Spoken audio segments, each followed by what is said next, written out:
To celebrate 100,000 subscribers, we're giving back to the community. During the month of March, we will be donating to the charity of PFLAG.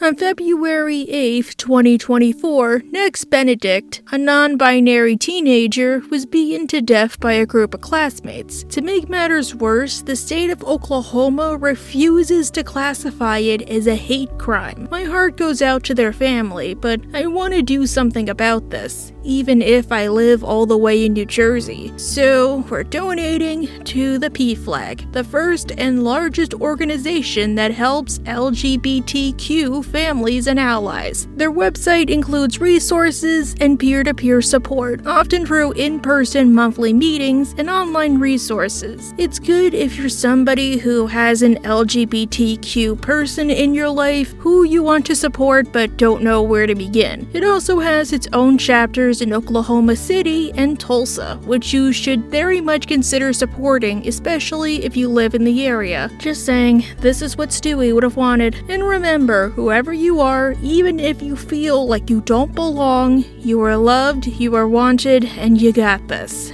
Now on with the video. But the truth is, you're my only friend, Brian. If I didn't have you, I'd be lost. You'd be okay. No, I wouldn't.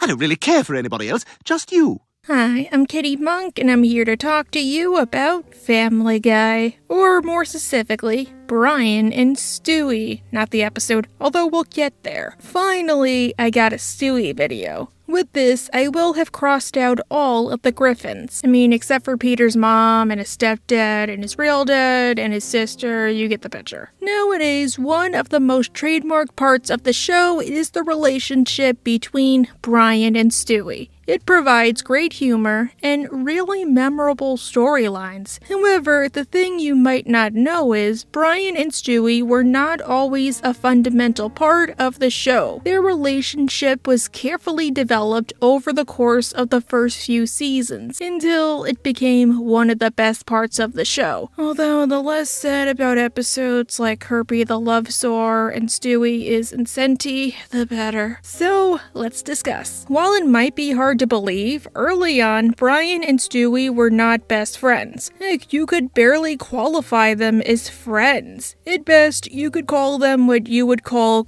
Jeff and Klaus, two people who happen to live in the same house. So, like roommates? Yeah, I guess. At first, Brian's best friend was Peter, with Brian often acting as Peter's voice of reason. They got plenty of episodes together, like Brian Portrait of a Dog, where we found out how Brian came to live with the Griffins. Oh, wait. You hungry? Because, my wife makes this beefaroni casserole out of this world. Or Love Thy Trophy, where Brian helps the neighbors resolve their beef. You were all working together just fine, but then you won that stupid trophy. You put some shiny hunk of metal before your own friendships. Brian's right. Oh, we were so obsessed. Out of all of the Griffins, Brian and Stewie probably got the least interactions together, except maybe him and Meg. But on the one end, Brian would still be conversing with Peter and or Lois about the kids. I can't believe you put your family before your own daughter. She's a whiny little runt, isn't she? I said runt. Except about Stewie, which I guess makes sense. As far as the Griffins knew back then, Stewie was just a normal baby. What could they talk about? The most I remember was Brian in Love, where Brian keeps having accidents, and he blames them on Stewie. Use your words. Oh, he's probably just ashamed, Lois. You're just a helpless little carpet tinkler, aren't you? Well... And then, when Brian gets better through therapy, Stewie tries to get revenge by peeing all over the furniture and blaming Brian. Lois, it looks as if Puddles has done it again. Goodness, he's wet everything. Ha ha ha. At most, the pair would get a quick line or two, just to remind us that, hey, they live together. Like in The Sun Also Draws, where Stewie accidentally walks in on Peter and Lois doing it. As they're too lazy to just lock the door or turn the TV volume up. and Stewie ends up in shock. What you saw was actually a very beautiful thing. Well, evidently, madam, you and I differ greatly in our conception of beauty, because what I just witnessed was ghastlier than 1,000 ghouls. When Lois fails to console him, Brian takes a turn. You know the tub where you take your little baths? They've done it there, too. However, all of that changed when Road to Rhode Island aired, a Season 2 episode, but one that primarily establishes the Brian and Stewie dynamic. Plus, it's arguably the first Brian and Stewie episode. On top of that, it also established a tradition called the Road 2 episodes, which feature Brian and Stewie going to faraway musical places. Granted, they haven't aired any new ones since 2016, so I am quite lacking. As a puppy, Brian was born in Austin, Texas, in a puppy mill. Oof, that seems like a South Park episode waiting to happen. Unlike his brothers and sisters, Brian was intelligent and actually able to walk and talk, which set him apart. Damn. Hey, does anyone here have thumbs? Anyone? No? Sorry, I don't play. Hey, come on, knock it off.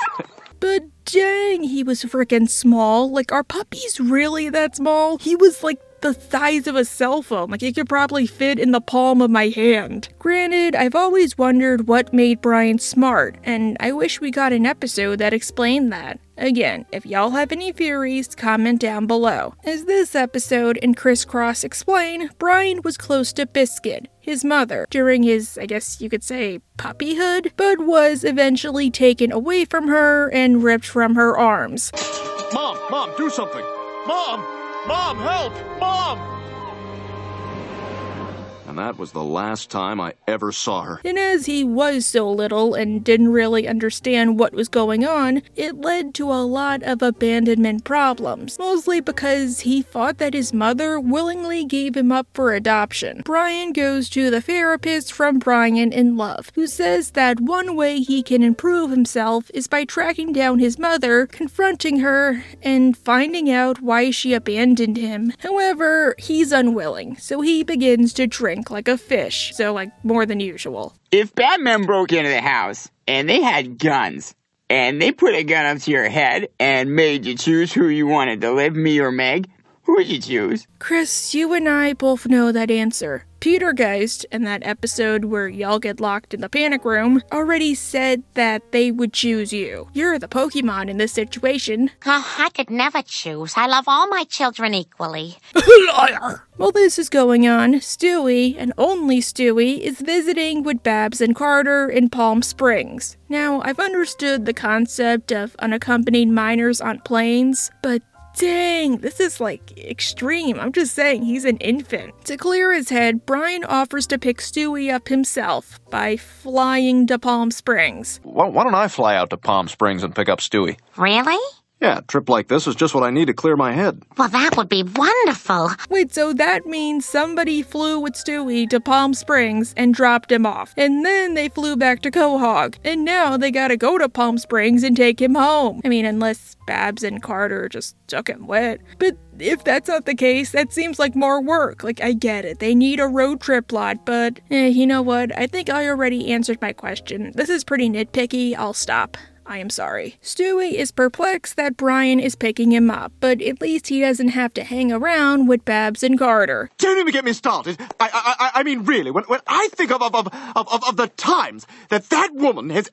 Oh, I won't even begin to... Can we go? Fine. You know, off topic, but it always surprises me how much one-on-one time these two get with their grandson. Like how in Grumpy Old Man, they were going to spend time together. And the fact that Carter got in the car accident led to the plot of the episode. I find it weirdly sweet, and I wish they got a proper episode together. Give Nana a big hug, sweetheart.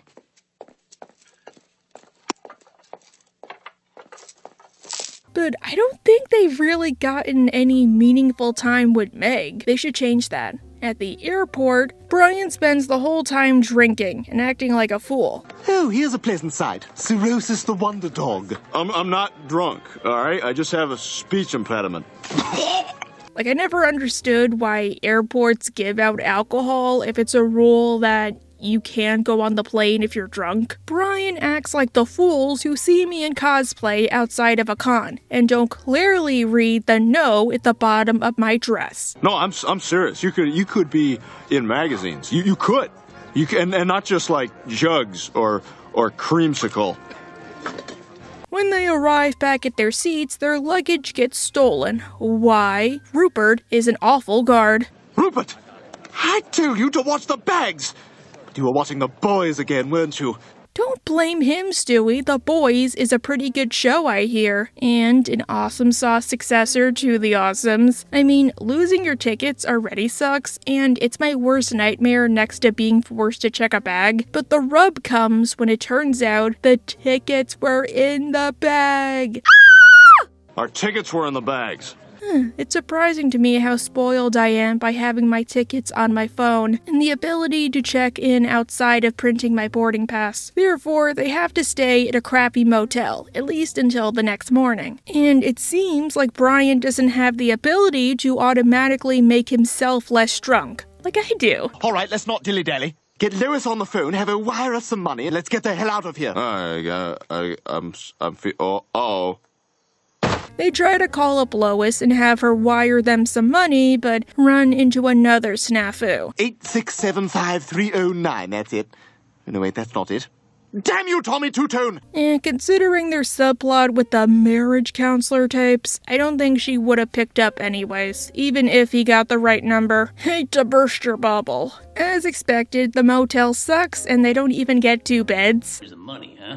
I want to see the money. No. You don't see the money till I see the stuff. Oh, for God's sake, there's only one way to put an end to this nuisance. He's wearing a wire! I think I stayed at a hotel like that when I went to Orlando, but it wasn't a motel per se. It looked like an orange cross between the house from Encanto and the Bates Motel. The next morning, Brian and Stewie discovered their credit card was declined, probably because Brian spent it all on booze. And he won't wake up until Stewie forces him. Wake up!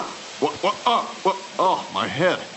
Oh, God, what are we doing here? Oh, we needed a weekend away from the kids. You know, just us. We have to get the hell out of here! They escape out the window and hotwire a car. And somehow they start to bond. Nice. Except that was James Spader in White Palace.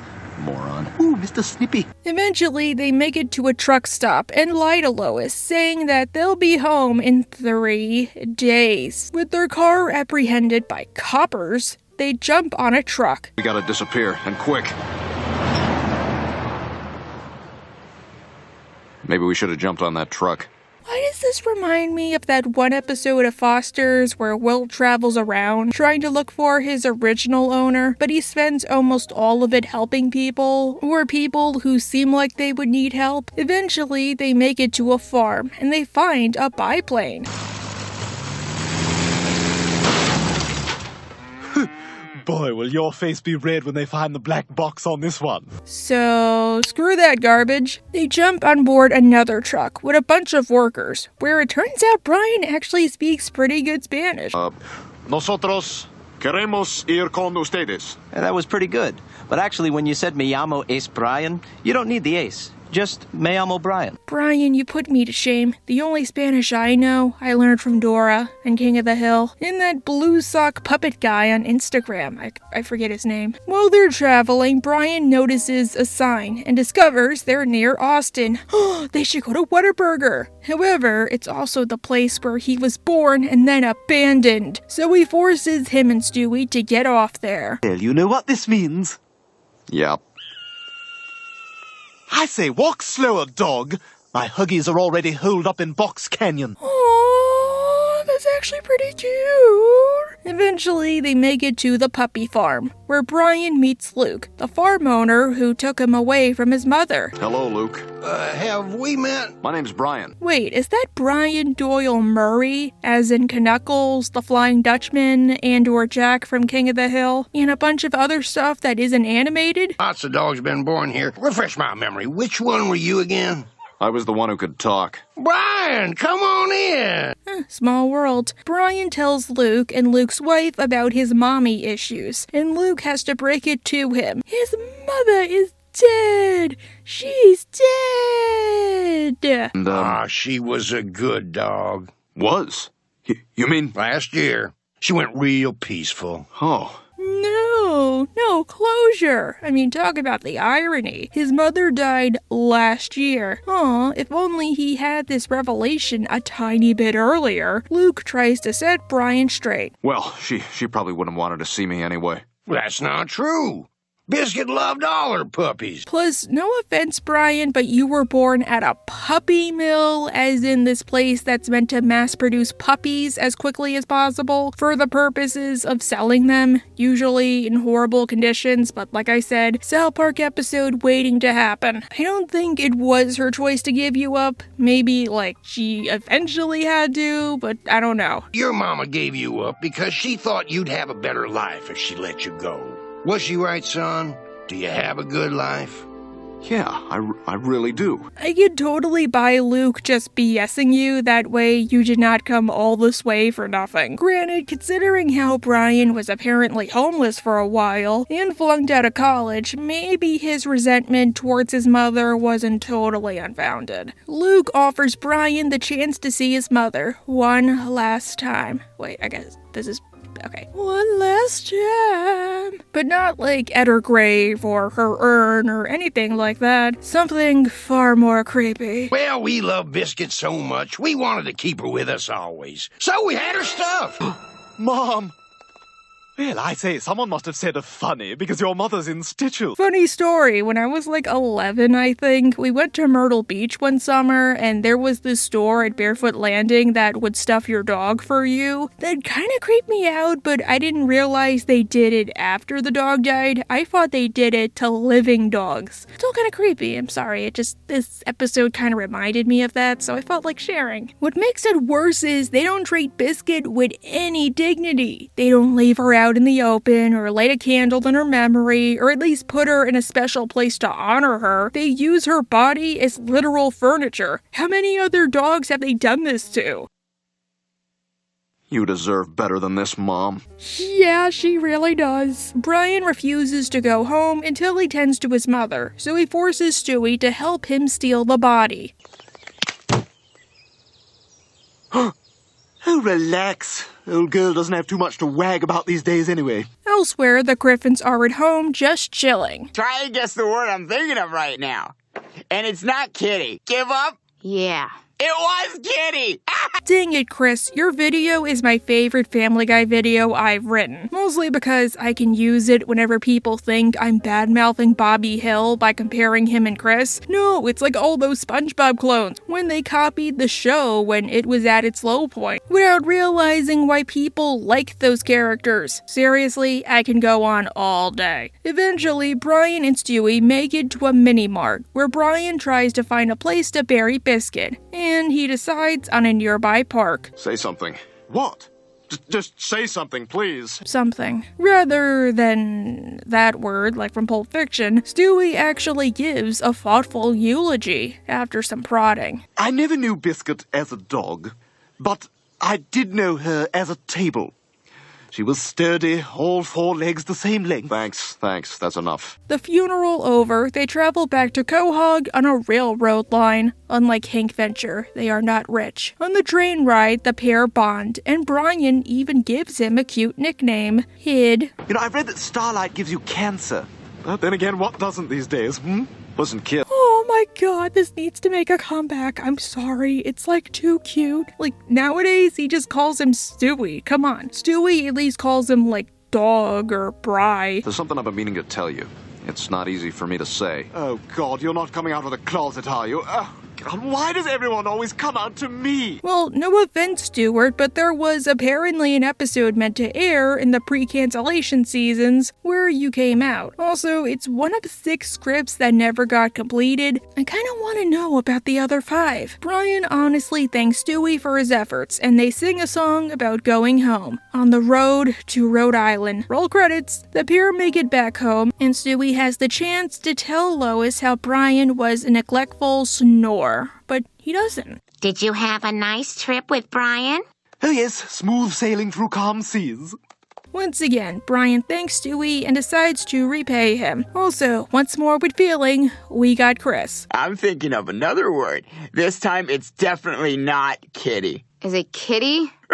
Get out of my head! Get out of my head! Chris, look, I'm trying to write another video for you so badly. It's just, I thought about a full-on review for extra large medium, but then I thought about maybe a video for you and Stewie. But obviously, if I wrote that video, I would have to include extra large medium. So it's I can only do one or the other, but I don't know. I can't write both. But I promise you, one day you will get a video. Anyhow, this was the first episode to establish the Stewie and Brian dynamic. And honestly, I'm surprised it took this long to get around to it. Stewie and Brian are a pretty creative pairing. Despite their surface level differences, they are pretty similar people when you really get down to it. They're intellectual know-it-alls. Plus, as a dog, Brian is the only person in the family, at least early on, who understands Stewie and treats him like anybody else. Plus, this was back when Stewie was firmly in his I wanna kill Lois phase, so he was an evil genius. And this also meant he was the smartest out of all of the Griffins next to Brian. In a sad way, they kind of understand each other. Stewie understands what it's like to be smart, or at least have greater aspirations, and yet have everybody ignore him for it. Brian understands what it's like to be smart too, and how little people actually understand him. I mean, back then, the only woman he was able to connect with was an old woman. Brian and Stewie both have demons, and you know the saying, you're invisible when you're sad. The best part is how they're also people who tend to tell it like it is. Brian with funny snark, and Stewie with hurtful little comments that most everybody ignores. So they connect like puzzle pieces. Heck, most of the time they treat each other like equals, but we'll get there when we get there. After this episode, we got plenty of really good Brian and Stewie subplots or moments, like in One If by Clam, Two If by Sea, where Brian and Stewie have a bet, a My Fair Lady type bet. Eliza Pinchley has moved to Quahog. Aw, a kid around Stewie's age who isn't Olivia. Only there's a problem. She sounds like Velvet from Hazbin Hotel. If Velvet had a voice that only dolphins could hear. Heavens, you don't so much speak the language as chew on it and spit it out. God, what's wrong with the way I talk? Everything. Stewie bets Brian that he can teach Eliza to talk like a normal person in time for her birthday party. Well, why don't you teach her? Unless you don't think you're up to it. I accept your challenge. At the celebration of her birthday, I shall pass that gutter-snipe off as a lady. And Stewie tries everything. Finally, it seems like he succeeds, until... How kind of you all to come. Oh, bloody hell! I've gone and wet myself. Don't give me that smug look. Ugh, poor kid. Stewie lost. Or how in Ready, Willing, and Disabled, Brian acts like a father figure to the Griffin children when they find a wallet and can't seem to split the money. As after all, how do you split $26 if you don't have change? You're not going to get the $26, and you're despicable for trying. What? Oh, you thought...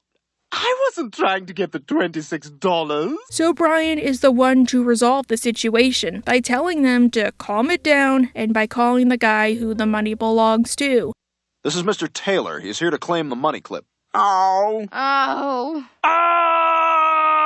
Heck, Family Guy viewer mail had the pair present ideas for episodes, which they also did in the sequel almost 15 years later. Granted, it's only fair for me to say these ideas weren't actually real viewer mail ideas. That's sad. Destroys the illusion for me. Finally, they ended Family Guy's original run with Road to Europe. Yes, I know this wasn't the last episode aired, but it was the last episode produced. So for all intents and purposes, it's the series finale of the original run. While Road to Rhode Island primarily focuses on Brian and his emotional side, with Stewie there as a bonding partner, this time it's the reverse. We focus on Stewie and Brian comes along for the ride. Recently, Stewie has been addicted to a British children's show called Jolly Farm Review, and this was before everybody had a TV in their bedroom, I presume. Hey, that rhymes. As the baby, he forces everybody to watch it with him. Wakey, wakey, children.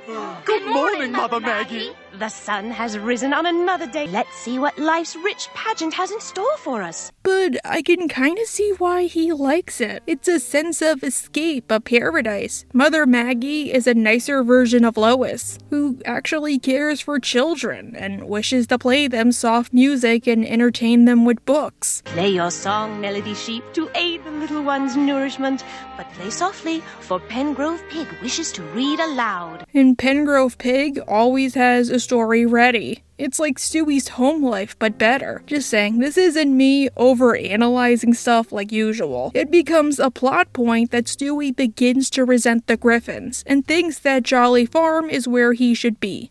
What's my future coming from these squalid surroundings? Getting into a fight with some dude at the laundromat because he was hitting on my baby's mama? I should be there, not here! Aw, look at Stewie, still thinking TV's real. If it helps Stewie, I did not stop believing until I was 9. I was a weird kid. Stewie discovers that Jolly Farm is filmed in London and resolves to travel there. And this can work because Peter and Lois are going to follow Kiss on tour. Ooh, them and the Turners. Meaning we have plenty of time for a main plot and an excuse for Brian and Stewie to be together. Because we know Chris and Meg won't rat them out. Brian discovers a note written by Stewie. Dear stupid dog, I've gone to live with the children on Jolly Farm. Goodbye forever, Stewie. P.S. I never got a chance to return that sweater Lois gave me for Christmas. And continuing on from before, I kinda like this idea. Back then, the point was made that for all intents and purposes, despite Stewie being intelligent, at the end of the day, he was still a baby. He could still be naive, want his parents, or a bottle, or stuff like that, while also wanting to kill his mother and take over the world. When you're a kid, you assume TV shows are real. Like if you die in TV, you die in real life. I feel like nowadays they don't do a good job of balancing this out, especially because Stewie got flanderized. Like in Stewie's first word, or Mom's the Word, where they make Stewie seem like a baby. It just, the way they do it comes off as too jarring. Here, it works. Brian can't stop Stewie in time, so they're on the plane. Unfortunately, Brian and Stewie don't land in the UK. They land in the Middle East. Well, I don't get it.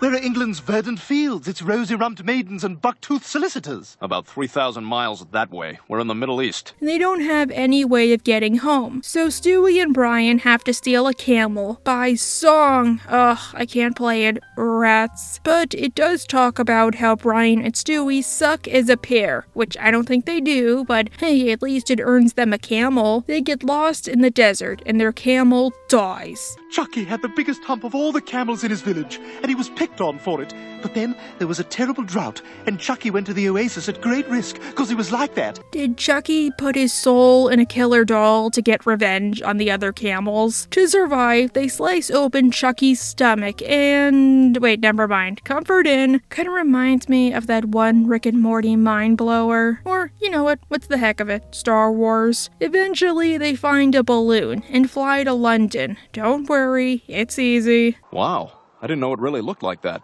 Oh, neither did I. Such lovely printing, too. Yep, that's totally what I see whenever I look out of a plane. Rather than get to London, they make it to the Vatican. It's time to get up and put on your hat. It's a stupid hat. Pope, the floor is not a hamper. Wow, I can understand why the Pope hated Francis. Stewie refuses to go home, and Brian decides the best thing to do is to call Stewie's bluff and go to Jolly Farm. You make the Pope look like a fool. God will make you pay. Smite them! He's a cooking something up. Honestly, he's not wrong. Trust me. They get on a train to Switzerland. Wait, they went all the way to Switzerland via a train? Damn, we really look down on train travel in America. They eventually make it to Amsterdam, smoke up a doober, and then, finally, they're in the UK, where Stewie still intends to abandon his family. Well, this is it. I'll say goodbye to you now. Well, have a good life, Stewie. Oh, I shall. They have a fond farewell, but Stewie realizes, holy crap, it's just a show. The props are full of Rule 34, like something out of SpongeBob, or Bear in the Big Blue House, or the BJ cartoon. Pengrove Pig looks like he got run over by a car, but the tires only hit his face. And Mother Maggie, she sucks. Whose stinky brat is this? Well, that's not your voice. Your voice is lyrical, like the gentle strum of a lute. Piss off, you grotty little wanker! Yeah, that's probably what he thinks about Lois. To make it up to Stewie, Brian offers to get him something. You want to get some ice cream? You want to get some McDonald's? You want to take a dump in Mother Maggie's shoes? I mean, you can do that, and then get ice cream McDonald's. His faith and jolly farm gone, Stewie returns home. It's not real. I thought it'd be best for you to find out on your own, kid. I feel like such a fool. Don't even look at me.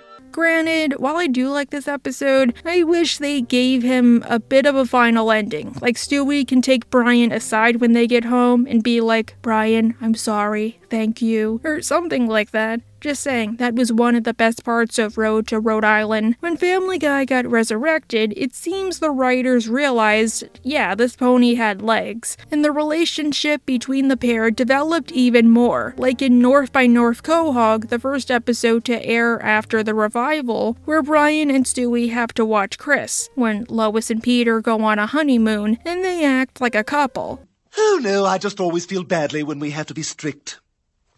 Did I remember to turn the stove off? Yes. Yeah, I don't ship these two, I just find what they're doing funny. Heck, we got plenty of other great subplots, like in Model Misbehavior when Brian works for Stewie to help pay off a debt, even if he's basically working for an MLM.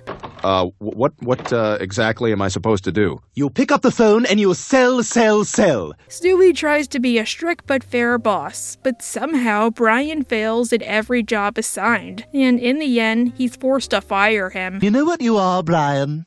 You're a busted leg. Are you firing me? And don't think about coming back and shooting up the place, because security has your picture. There's also Brian Goes Back to College, where Stewie sneaks away with Brian to college and tries to help him study. Only Brian fails because he did not cheat. Look, it doesn't matter how it turned out. I finished what I started, which means I have my pride. And that's something.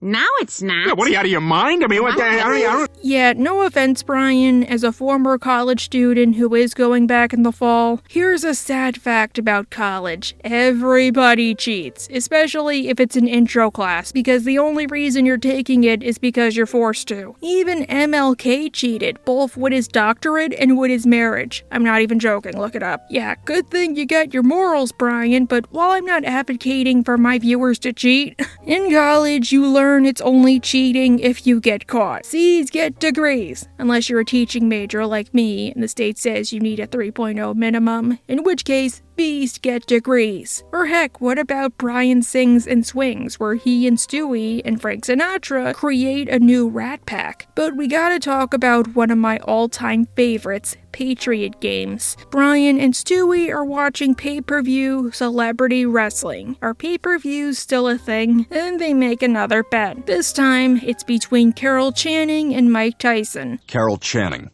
You've got Carol Channing, the actress, beating Mike Tyson, the boxer. Hell, give me $50 on Tyson. Yeah, you're in good company. Not pairing. I mean, I loved Carol's voice, rip, but did she solve mysteries with a genie-sounding talking pigeon? I think not. But Carol Channing wins, because out there's a world outside of Yonkers, and this hick town, wait, Yonkers used to be a hick town? Damn, stuff changes. Meaning Brian now owes Stewie $50. And the winner by technical knockout, weighing in at 67 pounds, Carol, put on your Sunday clothes, Channing! Yeah! Of course, as we know, Brian won't pay Stewie, and this was before Zelle or Cash App or PayPal. But Stewie tells him in the most polite way possible that if he knows what's good for him, he better pay up. Or else. Have the money by tomorrow, and there won't be any problems. Huh? Yeah, 24 hours. Why? What happens in 24 hours? I don't know. Not psychic, man. 24 hours later, Brian is done taking a shower when Stewie is outside. Stewie? Hey. Hey there. So, it's been 24 hours. Wait, we saw in the same episode that there's a peephole in Stewie's room to the shower. Ugh. Once again, Brian can't pay up, so Stewie goes loan shark on Brian. That's good, OJ. Yeah, that hurt? That hurt? What the hell? Yeah, that don't feel so good, does it? No, huh? Brian, all of this could have been avoided if you paid up. Hey, at least you didn't owe him $50,000. Where's the money, man? Where's my money?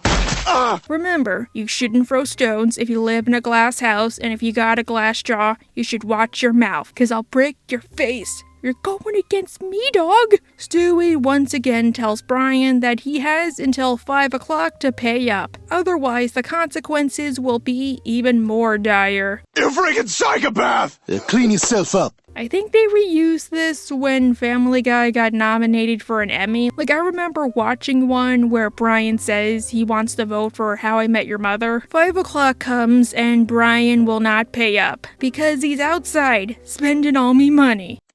Morning. Good day to you, sir.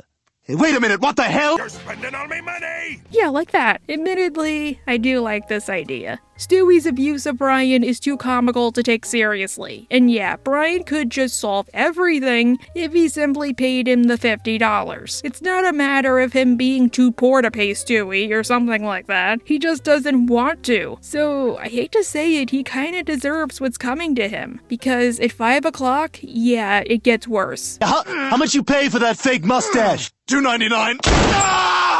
Stewie, why did you shoot him once? He spent $2.99 on that mustache. He deserves at least 2 more bullets. Give me more time. Don't make a fool out of me, man. Okay, that's a start. But yeah, this isn't the worst. Oh my God!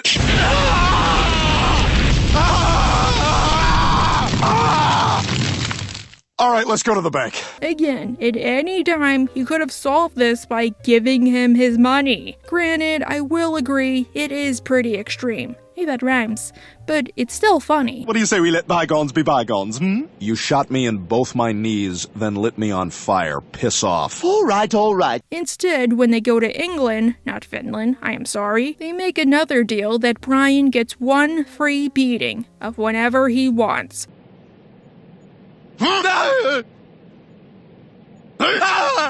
This is gonna be fun. Of course, Brian follows revenge the same way I do. Wait until they forget about it, and then strike.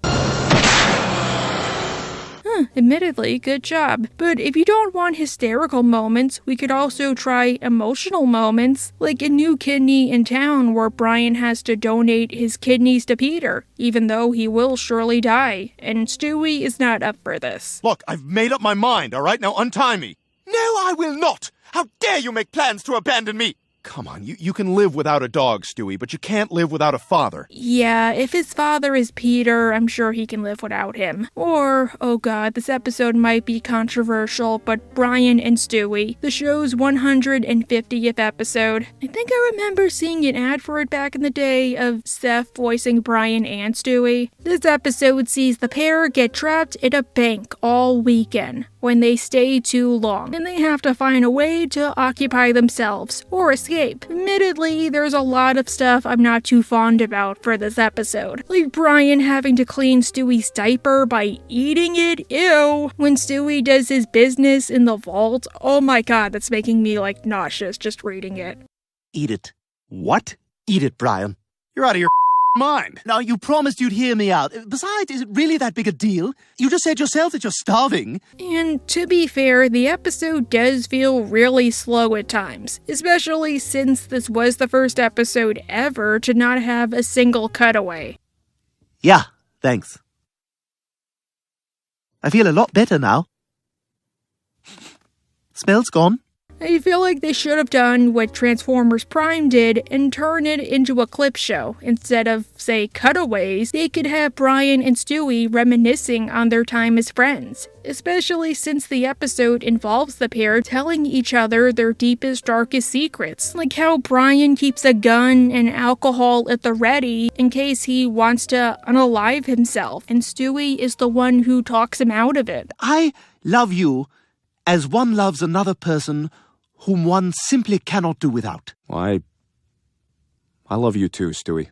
Perhaps they could have the Griffins try to find Stewie and Brian when they don't show up later that night. And this leads into a manhunt as sort of a subplot, because what's waiting for them when they leave? Police officers? Nothing? But I get where they're coming from. This episode was inspired by All in the Family. Something you might not know is both Family Guy and American Dad, and I'd assume maybe the Cleveland Show, are inspired by All in the Family, as Seth and his sister are huge fans. Peter and Stan are based off of Archie Bunker, as is Cartman. Jeff and Haley, and Stan, and their relationship are inspired by Archie and the relationship between his daughter and son-in-law, etc. This episode was inspired by Archie in the Cellar, where Archie's family leaves him for the weekend, and as he refuses to listen to his wife or his neighbor, he gets trapped in the cellar. However, I feel what made that episode work was that the entire episode wasn't focused on Archie by himself. Sorry, I went for the trouble of watching the episode even if I didn't really enjoy it. Archie doesn't get trapped in the cellar until the end of Act 1, as they gotta set up the idea, and his family and neighbors do free him at the end, even if he is a drunken mess because he spent the entire weekend drinking vodka. Granted, some of the emotional moments here were pretty emotional, like the ending where Brian reads Stewie to sleep and then takes him home.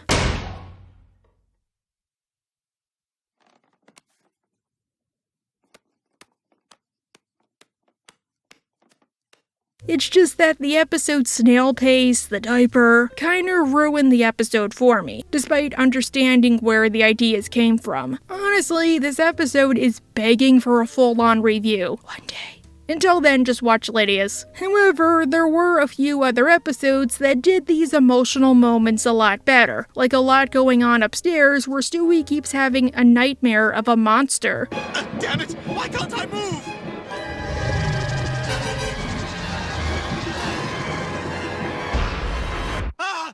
Stewie gets Brian to help him, even going inside his mind to track it down. Finally, they vanquish the monster, and it turns out it's Brian. And Stewie's deepest fear is disappointing him.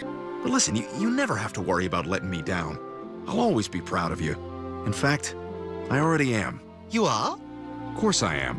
Yes, Stewie, just jump in the fear hole. It's like those fish that nibble dead skin off your feet. Then you get some pancake puppies at the end. And we also have Dog Bites Bear, which is Brian and Stewie, but like 10 times better. Really better. Stewie and Rupert are ready for a movie marathon of Fast and the Furious with Brian. You know, I've never really liked those movies. I just watched the one they had that wrote off Paul Walker. Brian isn't really interested. He just wants to get high. You can't be high for this, Brian. This is serious stuff. This is a 14-hour meditation on the importance of family, fast cars, product placement. That's why you get high. Imagine the thrill. All right, so what's the plot?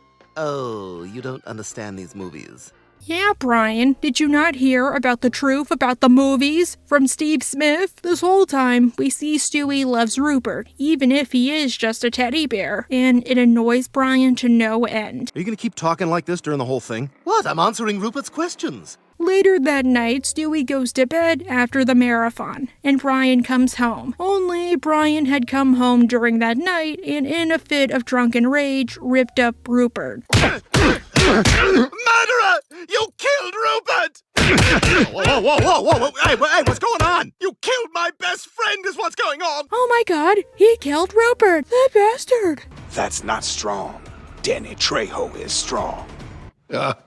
Come on, guys. This is getting embarrassing. Oh, come on, Danny. You weren't King of the Hill. Stewie is obviously pissed that Brian killed his best friend. Wait, what? I thought Brian was your best friend. You are as wishy-washy as a washing machine after a flash flood. Brian tries to beg for forgiveness, but Stewie isn't having it. Or the idea that Rupert is not real. You're comparing Rupert to a tennis ball? What is wrong with you?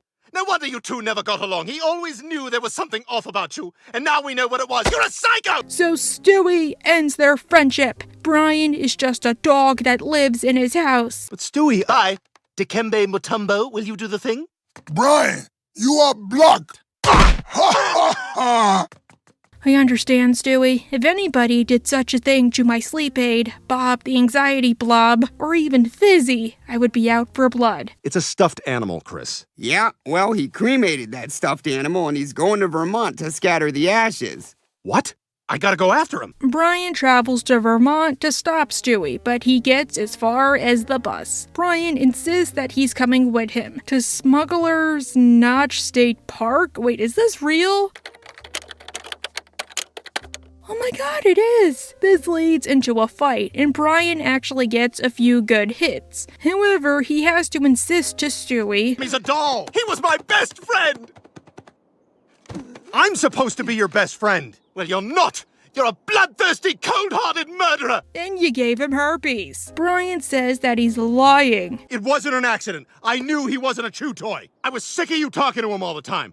I was sick of you complaining to him about me when I'm right there in the room." Yeah, I still go when he was drunk and didn't know it was Rupert. Just saying, it's a good way to win an argument. Too bad honesty is not the best policy, as Stewie now wants to avenge Rupert by killing Brian, but he breaks his leg. He refuses any help and still insists on climbing to the top of the mountain. For every stream. Brian carries him, even if Stewie isn't all that grateful. At the peak of the mountain, Stewie insists that he won't talk to Brian again, even if they live in the same house. And Brian makes a confession. I just don't get it. You're so mature in so many ways. You're the smartest person in the house. You're wiser than people 40 times your age. Why is Rupert the one baby thing you're hanging on to? He makes a good point. Stewie confesses he likes Rupert because Brian is mortal, unlike Rupert, and one day Brian will be dead. All too soon, I'm gonna be crying at your funeral in an Armani suit, and people are gonna be like, "Oh, nice suit," and I'm gonna be like, "Why are you talking about my awesome $2,000 suit? My friend's dead." Well, Vinny. Eventually, they get to the top of the mountain to give Rupert a final funeral, but Stewie is too upset to give the eulogy, and Brian has to do it. And because Stewie did not have time to write anything, or he just thinks of crap on the fly, Brian has to BS his way through this. Stewie and I are both incredibly grateful for all the time we had with you, and we wouldn't change a single moment. They scatter his ashes, and this helps Stewie and Brian mend their relationship with singing. Wait, that's that song from Genevieve Vance. Oh my god, to me, it's canonical that Stewie watched her show and followed Steve's story. Can't tell me any differently. However, here's the nicest moment. They finally make up and go back down, renting a car to get back to Quahog, and Brian, not bearing to see Stewie upset, buys another teddy bear and pretends it's Rupert, and he even carries him upstairs like in Brian and Stewie, while the real Rupert and Paul Walker spend the afterlife driving cars. I wonder how often this has happened in the past. Anyhow, I love this episode. The ending makes me tear up every time, and it's leagues better than Send in Stewie Please, which aired after this episode, but as I don't want to end things on a sad note, let's talk about Killer Queen, which was based on Seth MacFarlane's childhood fear. Brian finds an old record, but Stewie reacts to it much like I do whenever I see a close-up of Wormy from SpongeBob. Is it looking at me? Can it see me? Stewie, do your hands feel unclean when you touch the record, like I do when I see Wormy on my phone? Like to the point where you have to clean your hands? Like a D word, Brian teases him with the album, any chance he gets. Oh, what was I worried about? Oh god! At least until he sees that he went too far and Stewie is about to unalive himself and Rupert. So he tells Stewie to confront his fear. This is just an album! Yeah, that's what I've been trying to tell you. So, can you forgive me? Oh, I suppose so. And thanks to this, Stewie is able to take out Charles Yamamoto and save his brother. Why does robot hold dead people? Is that future or past? Wow, Stewie and Brian. Despite episodes I won't mention, I think they're one of the best pairings in the show. An odd pairing, but one that's quite memorable, and gives us a lot of good moments, both funny and comedic. Anyhow, I will be at PoochieCon Teaneck this weekend, and presenting 3 panels. I'll be dressed as Farasika Mayday. Don't forget to donate, and bye!